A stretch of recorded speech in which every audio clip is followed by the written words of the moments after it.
You ever notice how people talk about honing land like it's the greatest achievement of civilization? They bought a piece of property. Congratulations, you now have a receipt for dirt. That's all it is, dirt. A patch of the planet that's been sitting there for a few million years waiting for you to come along with your shiny shoes and a pen, sign some papers and declare, "This is mine."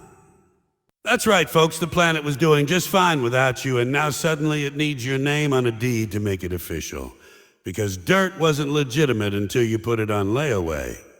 And the funniest thing is, people say it with pride. I own land. Oh, really? Do you? That's interesting because last I checked, the land owns you. You'll be gone, but the dirt will still be here. Long after your mortgage, long after your lawn ornaments, long after your little or no trespassing sign, the dirt will still be sitting there, waiting for the next clown to come along and call it a theirs. We treat dirt like it's a luxury item. Isn't that cute?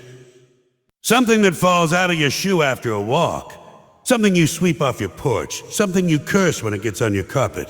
Suddenly becomes a sacred investment when it's in the shape of a rectangle with a fence around it. Now it's not dirt anymore, now it's a real estate. Oh, fancy. Like the word around makes it more legitimate. If it's not a real estate, what's the alternative? Imaginary estate? Pretend property? Monopoly boardwalk? And don't you love how the whole system is based on invisible lines? That's what makes me laugh. The planet is one big spinning rock, right? Spinning around the sun, minding its business. But humans, oh no, we couldn't just let it be. We had to take out our crayons, draw little boxes and say, "This here is mine. That over there is yours. Don't step across the line or I'll call a lawyer." Can you imagine explaining that to someone who's never seen it before? "Well, this patch of grass here, this is mine." Why? "Oh, because I said so, and I have paperwork." "Oh, paperwork. Well, in that case, the grass must obey, and the paperwork itself is hysterical." You signed 50 pages, stamped notarized, signed in triplicate. Also, you can tell people you own something you'll spend the rest of your life paying off. Because let's face it, unless you're sitting on a pile of gold, you don't own that land. The bank owns it. The government owns it. The government owns it. You're just the middleman. You're like a babysitter for dirt. And even if you do pay it off, even if you manage to throw every last dime into that patch of ground, don't get too comfortable. Because you'll still be paying property tax. Property tax. That's when the government says, "Oh, nice patch of dirt you got there. Hey, a shame if you forgot to pay us every year for the privilege of keeping it. You're not an owner. You're a tenant with better furniture. And taxes aren't the only scam. Think about fences. We put up fences like the grass needs a prison sentence. A fence says, 'This dirt is special. Don't touch it. Don't walk on it. Don't even look at it too long.' As if the earth cares. The earth doesn't care. The worms don't care. The bugs don't care. The weeds don't care. They'll crawl under your fence and remind you who really runs the show. That's why every homeowner eventually loses the war to weeds. You can mow, spray, fertilize, sing lullabies to your lawn if you want, but the weeds will outlive you. They've been here longer, and they don't care about your property line. Now, when people buy land, they suddenly turn into amateur royalty. Welcome to my estate. Please, pal, you got half an acre behind the freeway. That's not an estate, that's a backyard with delusions of grandeur. An estate is a castle with moats and servants and a guy in a powdered wig announcing your arrival. What you have is a patch of grass you share with squirrels, raccoons, and the neighbor's dog who sneaks over to take a dump when you're not looking. And isn't it funny how once people own land, they get territorial? They act like lions on the savannah. Somebody walks across their yard and suddenly it's a federal crime. Get off my property. Your property? Really? You mean the dirt you found on sale at the county office? The same dirt that existed for 1 billion years before you and will still be there 1 billion years after? You think the planet recognizes your authority? If aliens land tomorrow, you think they're going to respect your fence? Sorry, fellas, can't abduct anyone from this lawn. Bob here owns it. He's got a deed and everything. And let's not forget the ridiculous obsession with square footage. People brag about it. I own a half acre. Oh yeah? I own 5 acres. 5 acres of what? Grass? Dirt? Rocks? Congratulations, you bought more of what everyone's been walking on for free since the dawn of time. You don't see people bragging about air. Hey, I earned 5 cubic miles of oxygen. No, because everyone understands oxygen is for everyone. But dirt? No, that's exclusive. You gotta earn that privilege. But here's the kicker. Even when you own it, you don't really control it. Nature still does whatever it wants. You can build a house, pave a driveway, plant a garden, but let a flood come along, or an earthquake, or a couple of termites, and suddenly your investment is just wet dirt with splinters. That's the cosmic joke. Humans think they own nature, but nature's been here longer and will happily remind you who's boss. So, when you boil it down, owning land is just a polite way of saying, I'm temporarily renting a slice of the planet until I die, and then someone else can argue about it. You ever notice how real estate agents talk? They don't just describe a house. Oh no. They perform surgery on the language. They take a perfectly ordinary dump of a place and dress it up like it's royalty. They don't say a tiny, they say a cozy. They don't say a falling apart, they say you're full of character. They don't say you'll need to bulldoze this thing to make it livable. They say endless potential. You ever hear that one? Endless potential. That's code for bring a hard hat and maybe a priest. And they're slick about it too.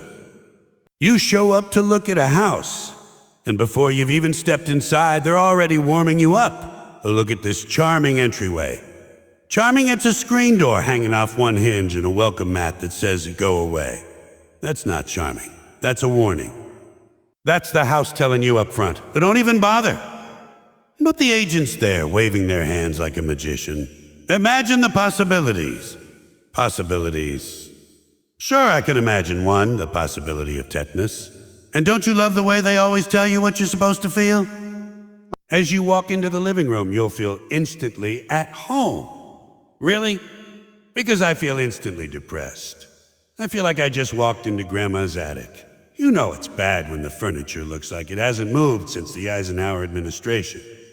But they'll stand there with a straight face and say it has a timeless quality. Yeah, timeless because time forgot it.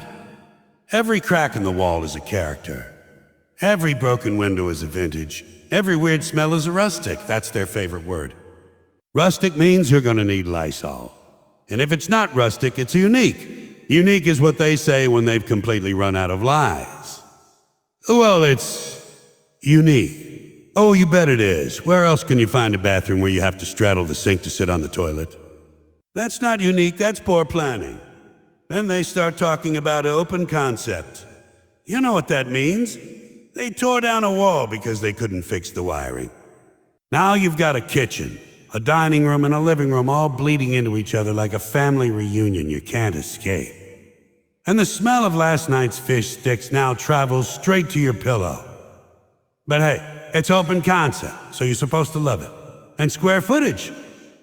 Oh, they love their square footage. They'll stretch that number like a yoga instructor. This house has 2,000 square feet of living space. Living space? If you count the garage, the attic, and the crawl space where the raccoons live, sure, they'll measure anything. Technically, this shed adds another 300 square feet. Yeah, if you're a lawnmower. You ever notice how bathrooms are always updated? Updated just means they changed the shower curtain and maybe added a mirror from a discount store.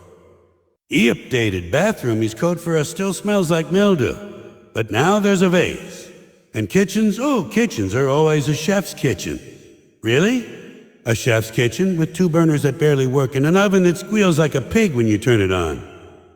The only chef using this kitchen is the guy reheating Chinese takeout. And if a place has a small yard, it's a low maintenance. That's the polite way of saying that don't bother planting anything, you'll be lucky if a weed survives. If it has no yard at all, suddenly it's urban convenience. That I'll act like not having grass is a blessing. You'll never have to mow a lawn again.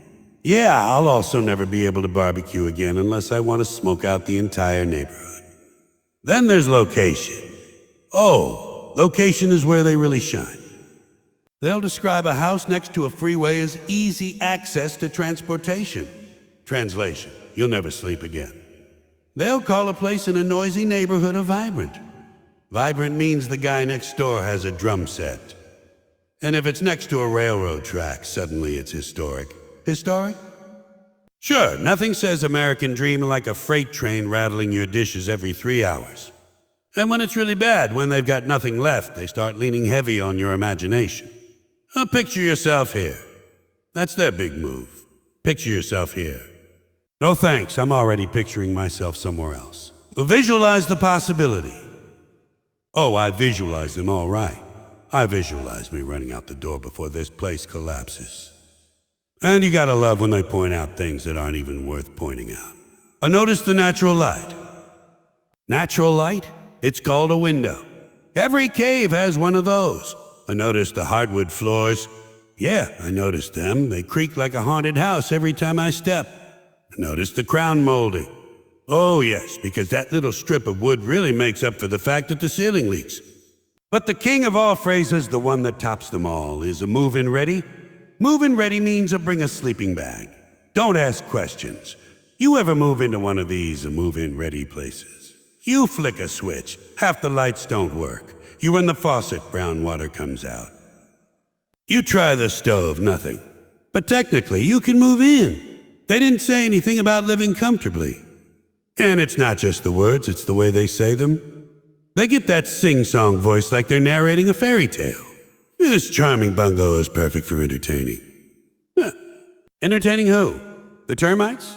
This spacious basement offers endless opportunities. Yeah, for mold. They throw in words like a quaint, delightful, a picturesque. Picturesque? Maybe if the picture is blurred, and here's the kicker, they never tell you the truth directly. You have to decode it like it's a secret message. The cozy means tiny. The charming means old. A needs TLC means bring a bulldozer. Up-and-coming neighborhood means lock your doors. Affordable means nobody else wanted it. You need a dictionary just to survive a real estate listing. You ever notice how people are never satisfied with the house they've got? Never. No matter what size, no matter how many rooms, they always want something bigger. You buy a little starter home, 2 bedrooms, 1 bath, and at first you're thrilled. You're walking around like you just won the lottery. Oh, look, honey, it's ours. We finally own a place. And for the first month, you're just amazed you can flush a toilet without asking a landlord's permission. But give it a little time, and suddenly that house feels too small. We need more space. More space for what? You've only got 2 people, a couch, and a blender. But no, apparently the blender needs its own wing.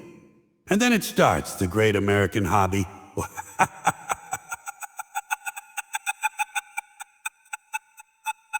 You drive past someone else's place and suddenly your castle feels like a shack. Oh, look at that. As if your life is incomplete without a slab of wood hanging off the back of your house. And don't you love how people justify it? And we need more room for entertaining. Entertaining who? You don't even like your relatives. You think a bigger dining room is going to make Uncle Bob more interesting? So you upgrade. You move into a bigger house, 4 bedrooms, 2.5 baths, a bonus room. And now you're excited again. You've got square footage, you got a guest room. But then you realize something. You don't have any guests. Nobody's staying over. Then a guest room becomes a storage unit for laundry baskets and broken lamps. And the bonus room, the bonus is you never go in it. You spent $50,000 for a room you used to stack Christmas decorations. And then it happens all over again. Suddenly, the bigger house feels small. Oh, we need something with a yard. A yard because now the dog needs more real estate than you do. And when you get the yard, it's never enough. Too shady, too sunny, too many trees, not enough trees. There's always a problem. And you find yourself mowing, weeding, trimming, spending your weekends pushing a loud machine in circles just so the neighbors don't think you're lazy. That's not a yard, that's a punishment. And people always talk about their dream home. Isn't that cute, the dream home? You flip through magazines, see the glossy photos, the granite countertops, the walk-in closets, and suddenly you're drooling like Pavlov's dog. Oh, I want a kitchen island. A kitchen island. What are you running, a cruise ship? You cook spaghetti twice a week, but now you need an island in the middle of the ocean of your kitchen. And walk-in closets. Don't even get me started. A closet big enough to rent out as an apartment just so you can store clothes you don't wear. Because let's be honest, half the stuff in that closet still has the price tag on it. And bathrooms, oh, people love bathrooms. Our dream home has 4 bathrooms. 4 bathrooms. How many asses do you have? You're a family of 3 and you got a bathroom ratio like a stadium. People say it's convenient. Convenient? It's insane. You spend your whole life cleaning toilets nobody uses. But it sounds good when you brag about it. We've got his and hers sinks. Oh, great. Now you can spit toothpaste side by side. That's love. And once you get the dream home, what happens? You still complain. The kitchen's too small? Too small? It's the size of a tennis court. We need a bigger garage. A bigger garage? For what? You've got 2 cars and 6 bicycles you haven't ridden since the Clinton years. We need a finished basement. You don't even use the unfinished one. It's just human nature. No matter what you got, it's never enough. And then there's the bills. That's the part nobody likes to talk about. You upgrade the house, you upgrade the mortgage. Suddenly you're working overtime to pay for rooms you don't use. You're walking around your house like a guest in a hotel you can't afford. Oh, don't sit in there. That's the formal living room. Formal living room. You mean the place with furniture covered in plastic where nobody ever goes? That's not a living room. That's a showroom. You bought a couch for the cat to stare at. And the bigger the house, the more junk you buy to fill it. Empty space is like a magnet for useless crap. You've got a room with nothing in it, and suddenly you're at the store buying beanbag chairs, lava lamps, exercise equipment, anything to make it look like you're using the space. And pretty soon you've got so much junk you can't even walk through your own house. That's when you discover the attic. And the attic is where junk goes to die. Old clothes, broken toys, boxes labeled a miscellaneous that you'll never open again. People actually pay thousands of dollars for a bigger attic so they can hoard garbage they'll never touch. That's not real estate, that's a landfill with better insulation. And the funny thing is, when you ask people why they wanted a bigger house, they always say the same thing. We need more space for the kids. Oh, the kid blamed for everything. We need a playroom for the kids. We need a yard for the kids. We need a bigger garage for the kids' bikes. You know what the kids need? A roof. A roof and maybe a snack. Kids don't care if the living room is 300 square feet or 3,000. They're going to sit on the floor and play with a cardboard box anyway. Kids are the ultimate minimalist decorators. But no, we drag them into our endless chase for more. And then when the kids grow up and move out, suddenly you're stuck with this giant empty house. A mausoleum of space. Now it echoes when you talk. And do people downsize? No! They cling to the big house like it's proof of their success. They'll sit in there alone, heating and cooling 3,500 square feet just so they can say, "This is ours." And then they complain about maintenance. It's so hard to keep up with this place. Yeah, because you bought a palace for 2 people and a cat.